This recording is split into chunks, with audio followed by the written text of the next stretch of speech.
el Museo del Ferrocarril y su valor social y cultural en Guatemala. Entrevista a Luis Cruz, guía del museo.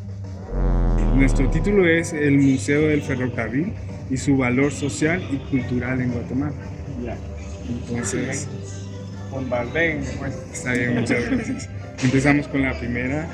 ¿Cómo cambió la vida cotidiana de las comunidades con la llegada del ferrocarril?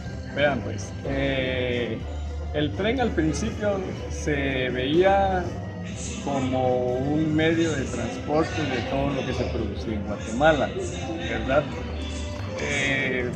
Durante lo que era la época del recorrido del tren pasaba por muchas estaciones, lo cual hacía pues de que no solo era tipo de transporte, sino que era de unir culturas. O sea, empezaron ya a visitar, por ejemplo, por decir algo, Amatitlán. Ya ellos tenían ya lo que era el tradicional venta de dulces. Y así sucesivamente en todos los departamentos o estaciones donde pasaba el tren, cada pueblo tenía su cultura pues, de lugar, comidas y todo. Entonces, toda la gente que empezó a viajar en el tren empezó a descubrir otras cosas que en Guatemala pues, no se sabían, ¿verdad? En ese tiempo. Por ejemplo, los dulces de Amatitlán ya se empezaron a vender en todo el recorrido.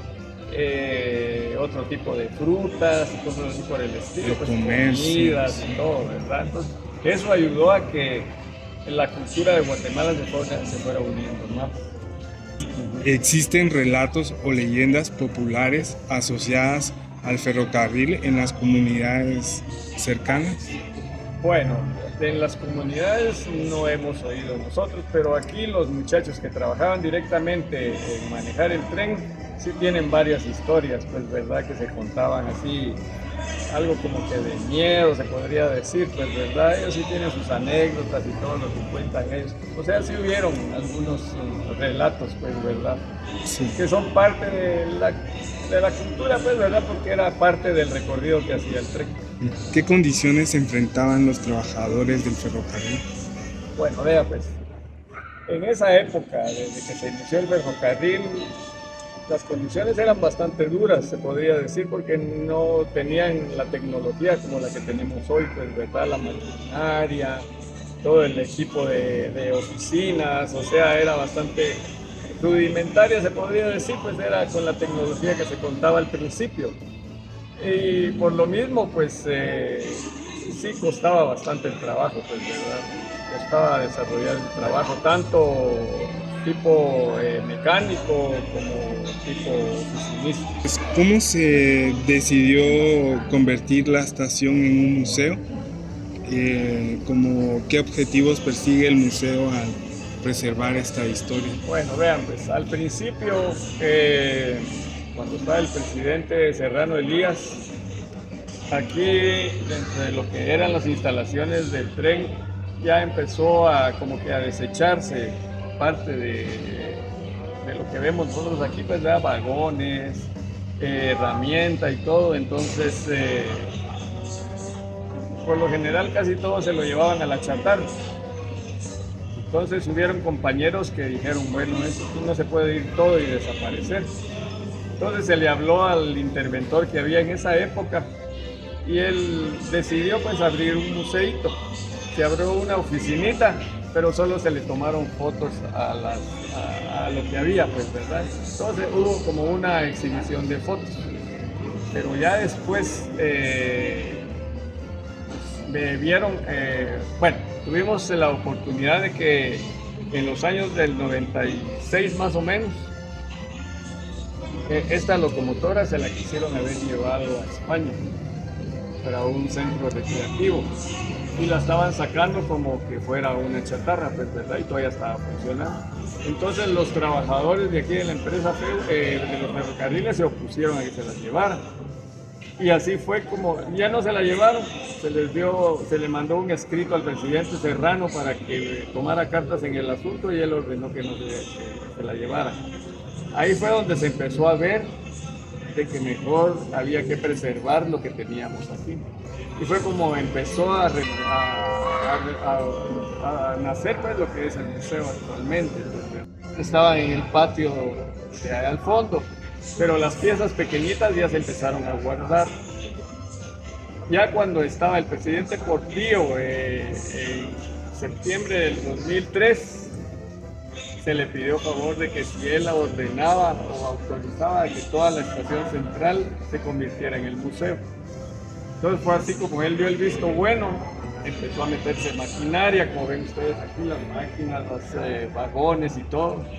No como está actualmente, porque ya conforme pasó el tiempo se le fueron metiendo más artículos, pues, ¿verdad? Pero él autorizó y fue como se empezó a condicionar ya eso. El 8 de enero del 2004 fue cuando se inauguró el Museo del Ferrocarril aquí, y que actualmente lo tenemos, pues, ¿verdad? Los cambios políticos y económicos en Guatemala al desarrollo y operación del ferrocarril.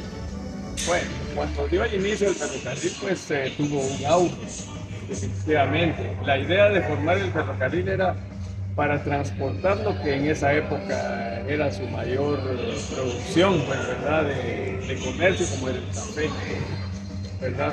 A raíz de eso fue. Y además las compañías que se encargaron de, pues, administrar el ferrocarril, una de ellas pues tenía vínculos con la United Fruit Company, que fue también parte de lo que fue el desarrollo del tren, ¿verdad? Entonces, en base a eso fue que, digamos, el ferrocarril empezó a resistir, más que todo por el tema comercial, ¿verdad? La siguiente pregunta es, ¿existen registros o documentos históricos significativos que se hayan conservado sobre la construcción y operación del ferrocarril? Pues sí, aquí tenemos planeras donde hay bastantes planos, pues, ¿verdad? De las diferentes estaciones que tenemos aquí dentro de lo que era el recorrido del tren, y principalmente también aquí de lo que es la estación central. O sea que sí hay planos de todo el recorrido que hizo el tren. ¿De qué manera el ferrocarril se convirtió en un símbolo de progreso o de cambio para el país? Bueno, o sea, el ferrocarril dio inicio precisamente con la idea de transportar todo lo que se producía, pues, ¿verdad? Como le repetía, su mayor, digamos, fuerza de trabajo era para sacar el café. Después que se empezó a el azúcar, el algodón, y así fueron ya después varios productos que se fueron sacando para el mercado, ¿verdad? Y fue parte del desarrollo que tuvo, digamos, el país, pues, ¿verdad? Con ese transporte de productos. ¿Qué significado tenía el ferrocarril para las comunidades rurales en comparación con las urbanas? Bueno, vean, pues, como en esa época no habían carreteras, y si las habían eran de solo un carril y de terracería, pues, ¿verdad? En malas condiciones.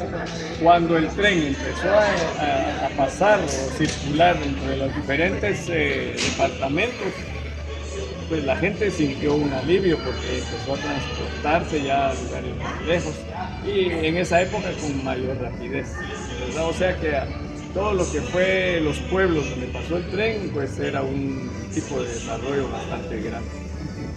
¿Cómo fue el impacto del ferrocarril en la cultura guatemalteca en términos de música, arte, literatura o relatos populares? Bueno, el tren ha servido para todo, pues, ¿verdad? Tanto para la gastronomía también, porque donde pasaba el tren, ahí comía uno de cualquier tipo de comida, pues, ¿verdad? Comida que tal vez no la conocían mucho en el área sur, lo fueron conociendo cuando ya personas del Atlántico empezaron a intercambiar esa cultura, pues, ¿verdad? Además también leyendas. Me imagino yo que en los pueblos han de tener leyendas sobre el tren, ¿verdad? Que nosotros aquí no las hemos recabado. Y pues lo que es en la literatura, pues hay información también relacionada a cómo fue la circulación del tren, o sea, hay relatos, pues. Y para no ir tan lejos, la música, el ferrocarril de los Altos, pues, ¿verdad? Que también le sacaron. No era directamente el ferrocarril que nosotros tenemos aquí, el de los Altos definitivamente era el que existía para Quetzaltenango, ¿verdad? Era un tren diferente a este porque ese era eléctrico. A partir de eso, ¿existen tradiciones o eventos culturales en Guatemala que aún recuerdan la época del ferrocarril? Mire, fíjese que directamente que se haga relacionado al ferrocarril, no. O sea, nosotros aquí como empresa, el 20 de junio de cada año, celebramos pues lo que es la inauguración. Cada año se inaugura un año más de la inauguración del ferrocarril, que fue en 1880, ¿verdad? Pero así eventos culturales directamente casi no desarrollamos mucho, pues, ¿verdad? Solo eventos así como el Día del Padre, el Día de la Madre, el Día del Cariño, Navidad, pero son ya épocas, digamos, ya fijas, pues, ¿verdad? Pero así directamente muy cultural, o sea, eventos, ¿no? No. ¿Qué cambios trajo el ferrocarril para el comercio local y los negocios familiares? Bueno, sí, o sea, fue un cambio bastante significativo, pues ya que, como les repetía, cuando el tren pasaba por los pueblos, se subían las vendedoras en una estación, se bajaban en otra, iban intercambiando su producto que ellos elaboraban en esa época, canastas, vasijas de barro, qué sé yo, un montón de infinidad de cositas que se utilizaban en esa época, pues, ¿verdad? Y así como se empezaron a regar todo lo que era la gastronomía, también fue la cultura y hasta parte del idioma, pues, ¿verdad? Porque, o sea, el acento del Atlántico, ¿no? Hay veces que varía un poquito de lo del Pacífico y así, pues, ¿verdad? O sea, un montón de cositas que fueron variando. ¿Cómo percibía la sociedad guatemalteca el ferrocarril en cuanto a las clases sociales? Bueno, vea, pues aquí tenemos, solo para muestra, tenemos vagones que eran de segunda clase y de primera clase. O sea que de primera clase definitivamente se daba cuenta uno que lo podía pagar la gente que tenía dinero, pues definitivamente. El vagón de primera clase cobraba 2 centavos por milla recorrida. En cambio, el vagón de segunda clase era 1 centavo por milla recorrida. Pues, ¿verdad? Ahí sí que quisiera ir más lujoso, durmiendo en el camino y más cómodo, pues tenía que comprar el más caro. Sí, era la siguiente pregunta. ¿Había vagones separados por nivel socioeconómico? Sí, prácticamente así, sí. Ajá. O sea, yo me monté desde pequeñito, me acuerdo, en el tren y casi solo, la mayor parte, nunca conocí yo vagones de primera clase, ¿verdad? Me acuerdo que solo viajaba en los vagones de segunda clase. Los de segunda clase llevaban sus asientos de madera. En cambio, los de primera clase, tipo Pullman, pues, ¿verdad? Cómodos, de cuero, de reclinables y todo lo demás. E iban personas paradas. No, de los de segunda clase sí podían ir parados, dependiendo la cantidad de afluencia de personal que se necesitara, pues, ¿verdad? En cambio, los de primera clase eran los 30 sentados y no podía ir gente parada. ¿Y como cuánto costaba el boleto? Por eso le digo yo, 2 quetzales por milla recorrida. Perdón, 2 centavos por milla recorrida. De aquí a Barrios habían casi 200 millas, salían 4 quetzales el pasaje hasta Barrios en primera clase. O sea que en segunda clase era la mitad, 2 quetzales. ¿Cómo han preservado las historias y recuerdos de los trabajadores del ferrocarril? ¿Se consideran parte importante de la identidad de la comunidad? Sí, mire, pues aquí se les ha tomado en cuenta. Tenemos el departamento de archivo. Ahí está el archivo de todos los trabajadores de que inició el tren hasta la fecha. Pues se les ha incentivado en algunas ocasiones, se han hecho reuniones aquí con antiguos trabajadores, se les hace alguna refacción para que ellos, pues, dentro de lo que es la actividad, pues puedan intercambiar recuerdos, pues más que todo para eso. Sí.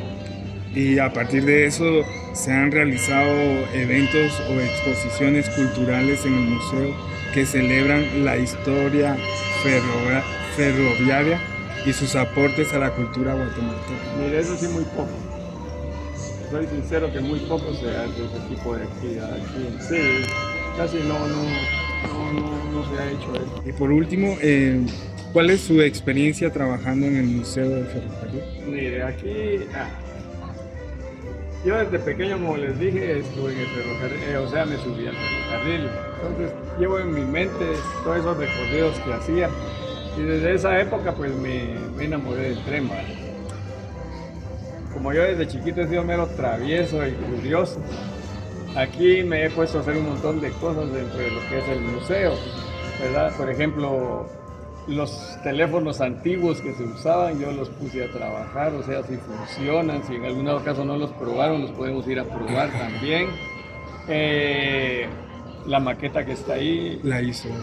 No la hice yo la arreglé porque esa se hizo en el 2007, solo trabajó 2008 y después se abandonó. Entonces cuando yo vine aquí, como les repito, soy medio curioso y me ha gustado todo eso. La arreglé, pues, ¿verdad? Y actualmente pues la tenemos ahí. No es por echarme flores ni nada por el estilo, pero vamos a su pregunta, pues, ¿verdad? Sí, o sea, me ha interesado mucho lo que es el museo porque me apasiona mucho el tren.